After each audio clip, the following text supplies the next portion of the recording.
vaya esta humilde presentación que voy a hacer ahora como un homenaje a la memoria de nuestro querido hermano y amigo Fabián, que ya está seguramente gozando de la Navidad perpetua. Bueno, la meditación que quería ofrecerles hoy es parte de un trabajo mayor. Se trata de una serie de comentarios o de reflexiones que estoy elaborando sobre las llamadas antífonas mayores de Adviento, también conocidas como antífonas de la O. Y esto merece una explicación previa. Como todos sabemos, en la liturgia de las horas, o el oficio divino, que es una de las devociones de mayor raigambre y tradición en la Iglesia, el tiempo de Adviento se divide en dos partes. La primera parte va desde el primer domingo de Adviento hasta el día 16 de diciembre. La segunda parte abarca desde el 17 de diciembre hasta la víspera de la Navidad. Estos dos tiempos son distintos, tienen distintos tonos. El primero, las lecturas, los cánticos, las antífonas, los salmos, apuntan a la meditación de la segunda venida del Señor, segundo Adviento, digamos. En cambio, a partir de este 17 de diciembre, cuando se abre la segunda parte del ciclo de Navidad, todo está puesto en la expectación del Mesías que nace. Ahí se cambia el tono. Sigue el mismo tono penitencial que caracteriza todo este periodo de Adviento, pero ya con un tono de esperanza gozosa y de expectativa, porque ya el Señor viene, ya está, es inminente su nacimiento. Para remarcar entonces este particular tono de la segunda parte del Adviento, la admirable pedagogía de la Iglesia, a través de la liturgia, nos pone frente a 7 antífonas que se rezan en vísperas, precediendo al canto del Magnificat.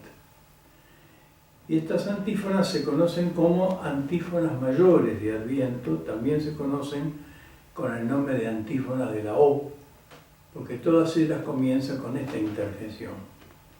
Si es en latín es O, y si es en castellano O con H, o H. Son pequeñas antífonas, son textos pequeños, pero muy densos, muy ricos. Tienen una enorme riqueza bíblica y teológica y litúrgica, porque además se cantan. Pueden cantarse con el canto gregoriano, no solo se rezan, también se cantan en canto gregoriano. Y son esencialmente 7 nombres que se le dan al Señor que viene. El primero es sabiduría. Se nos nombra a Jesús, que está por nacer, como sabiduría que brota de los labios del Altísimo. La segunda antífona se le da al Señor el nombre de Adonai. Ahora vamos a ver eso en detalle, porque sobre esta segunda antífona vamos a hacer la reflexión de hoy. El Señor entonces se lo nombra como Adonai, es decir, el Señor, el pastor de Israel. La tercera se lo nombra a Jesús como Radix, raíz de Jesé. Es decir, se hace referencia a la estirpe real de Cristo, que en la carne desciende de David. La cuarta, al Señor se lo llama con el nombre de clave en latín, que se traduce como llave. Llave que abre y nadie puede cerrar. La quinta, el Señor es llamado con el nombre de Oriens, ex alto, es decir, el sol que nace de lo alto. La sexta, Rey de las Naciones, Regentium. y la séptima y última con el nombre de Emmanuel. Todas estas antífonas entonces son muy apropiadas para esta segunda parte del tiempo de Adviento, porque son formas en que la Iglesia, con su pedagogía, nos va llevando a invocar al Señor desde distintos aspectos, y nos va preparando el alma para recibir a Cristo. La idea es, en la que estoy trabajando, es dedicarle una pequeña reflexión a cada una de estas antífonas. La primera ya está hecha, fue publicada hace unos años. La segunda es esta, que les quiero exponer ahora brevemente. La tercera está en redacción. Y Dios dirá cuántas navidades me concede, si la puedo terminar, hasta llegar a la séptima. Veamos entonces la reflexión de hoy hecha sobre la segunda antífona, que es una antífona que nos conduce a una de las tantas prefiguraciones del Mesías de las que está colmado el Antiguo Testamento. Cristo es invocado por el nombre de Adonai, y dice así la antífona completa: Oh Adonai, pastor de la casa de Israel, que te apareciste a Moisés en la llama de la zarza ardiente y en el Sinaí le diste la ley. Ven a redimirnos con el poder de tu brazo. Lo primero que se presenta a nuestra meditación es el insondable y misterioso contraste entre el significado del nombre veterotestamentario Adonai y la singular teofanía que esplende en la humildad de la cuna de Belén. Adonai, en efecto, era el nombre con que los judíos nombraban a Dios cada vez que en la Sagrada Escritura aparecía el nombre de Yahvé, el mismo con el que Dios se había dado a conocer a Moisés en la zarza ardiente. Cuando Moisés le pregunta, bueno, tú me mandas a anunciarte al pueblo de Israel, ¿de parte de quién? ¿Cuál es tu nombre? Y ahí entonces, en el libro del Éxodo, le dirás que yo soy el que soy. Ya, yo soy el que soy. Pero a los israelitas les estaba vedado pronunciar el nombre sagrado de Yahvé, que había llegado hasta nosotros en la forma del famoso tetragramaton, que eran nada más que consonantes en la lengua hebrea. Por eso, como no se animaban, no osaban nombrar el nombre inefable de Yahvé, lo sustituían por las vocales Adonai. Y Adonai significa el Señor. Es el equivalente al Kyrios griego, al Dominus latino.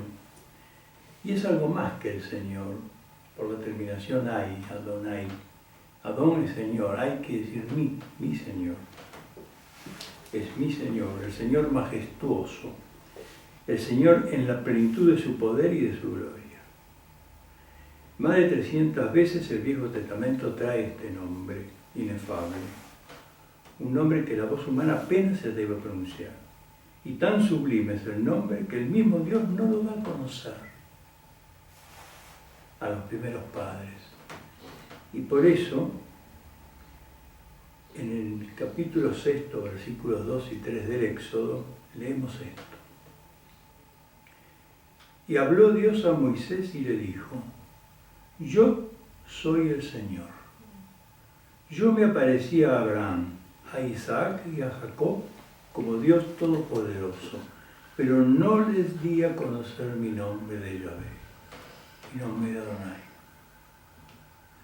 La primera cuestión que salta, ¿no? ¿Por qué Dios, que a Moisés sí se le da a conocer con el nombre de Yahvé, en cambio se le oculta a los primeros padres, a Abraham, a Isaac, a Jacob? Y hemos acudido a tomar de aquí, como siempre, ¿no? Estas meditaciones intentan también ser hechas un poco a la luz de la doctrina de Santo Tomás. Y Santo Tomás, fíjense, con la claridad de siempre, nos da ciertas pautas para entender este aparente misterio, ¿no? ¿Por qué Dios a los primeros padres no les da a conocer su nombre? Y en la Suma de Teología, la segunda parte, en la cuestión 7, Santo Tomás, cuando habla de la fe, dice que la fe en su sustancia fue revelada desde el principio. Pero en cuanto a su explicitación, la fe fue revelada de manera gradual, de acuerdo al curso de los tiempos. Y así dice, los últimos padres, dice Tomás, conocieron de manera explícita cosas que eran desconocidas para los primeros padres. Y por eso el Señor dice a Moisés que no se dio a conocer a los primeros padres con su nombre de Adonai. Es decir, Santo Tomás cita el texto de Éxodo 6:2-3. Y David, por su parte, afirma poseer más cordura que los viejos. Esto está en el Salmo 118. Y de igual modo el apóstol Pablo, en la carta a los Efesios 3:5, dice que en generaciones pasadas no fue dado a conocer a los hombres como ha sido revelado a sus santos apóstoles y profetas el misterio de Cristo.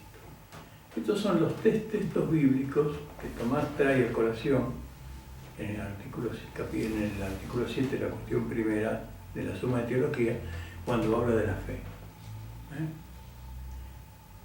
Mucho más adelante, en la misma segunda parte, pero ya en el artículo 174, la cuestión 6, cuestión 174, cuando habla de la profecía, Santo Tomás hace un razonamiento similar. Dice, la profecía, en cuanto a su sustancia, fue dada de una sola vez, para siempre. Pero también en cuanto a su explicitación, la profecía admite una gradualidad según el curso de los tiempos. Y dice así, en cuanto se ordena a la fe en la divinidad, la profecía va creciendo, según tres distintas etapas temporales. Antes de la ley, bajo la ley y bajo la gracia. Antes de la ley, dice Tomás, Abraham y los otros padres fueron instruidos solo en lo tocante a la fe en la divinidad. De ahí el sentido del pasaje, y vuelve Santo Tomás otra vez a citar el pasaje de Éxodo 6:2-3.